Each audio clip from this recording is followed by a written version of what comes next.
चलिए हम लोग सीधा प्रश्न की ओर बढ़ते हैं। नीली क्रांति किससे संबंधित है? तो नीली क्रांति किससे संबंधित है तो आपको पता होना चाहिए, मछली से। क्या होना चाहिए? मछली से। नेक्स्ट कहता है कि रजत क्रांति किससे संबंधित है? तो रजत क्रांति जो है से अंडे से है। क्या है? अंडे से है।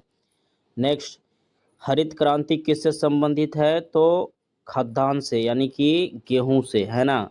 चलिए अगला प्रश्न है कि भूरी क्रांति किससे संबंधित है? भूरी क्रांति किससे संबंधित है? तो याद रखिएगा कोको उत्पादन से, यानी उर्वरक।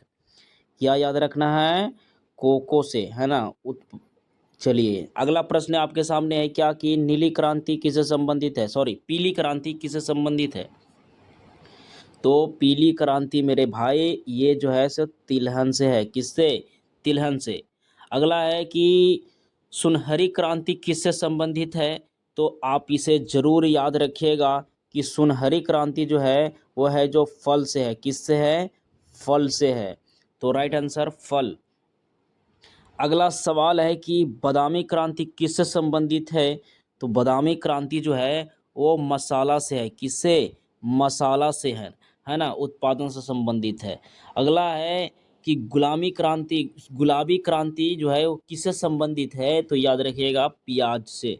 किससे? प्याज से। याद रखिएगा, जिसमें झींगा भी आ सकता है, झींगा मछली भी आ सकता है। चलिए अगला जो है वो मेरे भाई क्या है कि लाल क्रांति किससे संबंधित है? तो लाल क्रांति टमाटर और मांस से संबंधित है।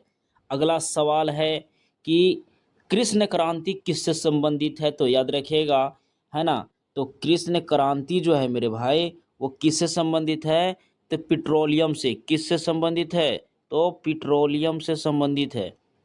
चलिए अगला प्रश्न जो है वो आपके स्क्रीन पर है कि अमृत क्रांति जो है वो किससे संबंधित है? तो नदी जोड़ो परियोजना। किससे? नदी जोड़ो परियोजना। याद रखिएगा नदी जोड़ो परियोजना। अगला सवाल है कि श्वेत क्रांति किससे संबंधित है? तो दूध से संबंधित है। आप इसे याद रखिएगा, श्वेत क्रांति दूध से संबंधित है। अगला है कि सुनहरा रेशा क्रांति किससे संबंधित है? तो याद रखिएगा जूट से। किससे? तो याद रखिएगा जूट से। चलिए अगला प्रश्न आपके सामने है, कहता है कि रजत रेशा क्रांति किससे संबंधित है? तो रजत रेशा जो है वो कपास से है। किससे है?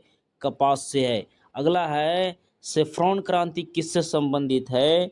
तो आप इसे याद रखिएगा किससे संबंधित है? तो केसर